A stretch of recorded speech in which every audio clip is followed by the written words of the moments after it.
I was having a bit of trouble with myself in the start of 2014. Didn't really know where to head, what direction in life. I really wanted to escape Australia and Australians and find myself overseas. So booked a one-way ticket to Santiago, Chile.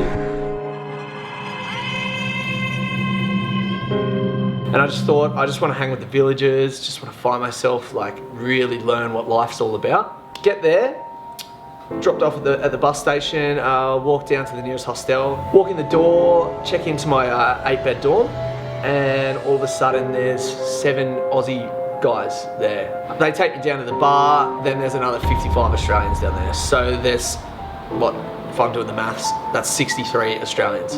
Anyway, instead of finding myself, I completely lost myself. Went on about a 17-day bender, came back to Australia and was in worse shape than when I left.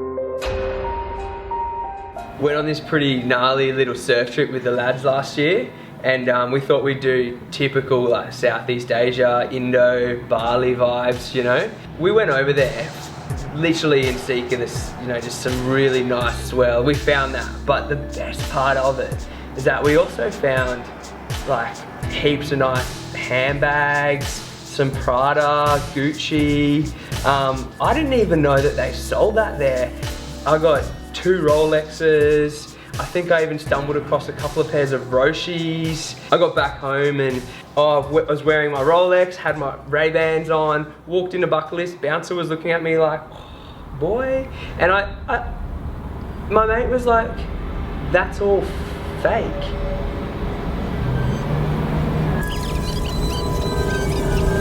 This is not, what? I spent like $8 on this. Big international flight, Tokyo, here we come. I think I'm turning Japanese. I'm not.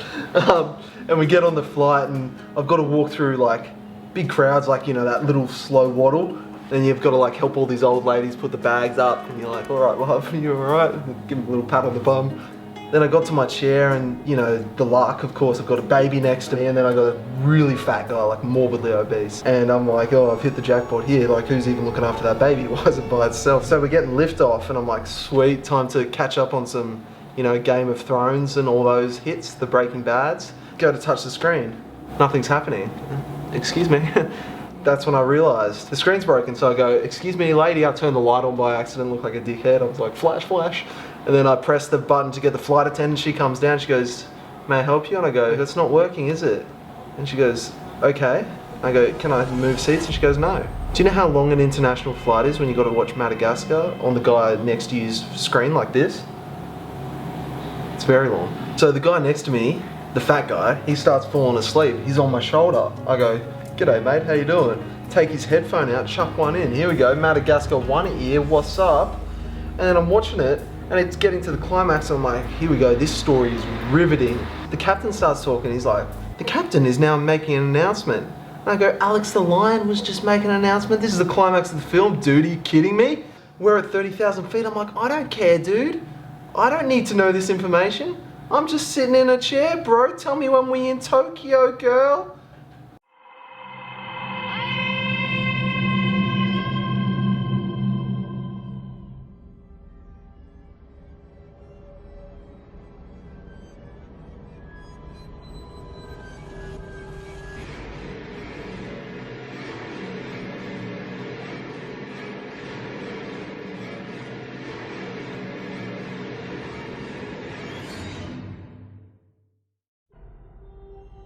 Wearing all their fly new stuff, and I was like, this is sick. You know, in the middle of Rwanda, I went to a little village called Barakarakum. I get to my seat, there's a baby sitting there, so I just pick it up, put it on the luggage.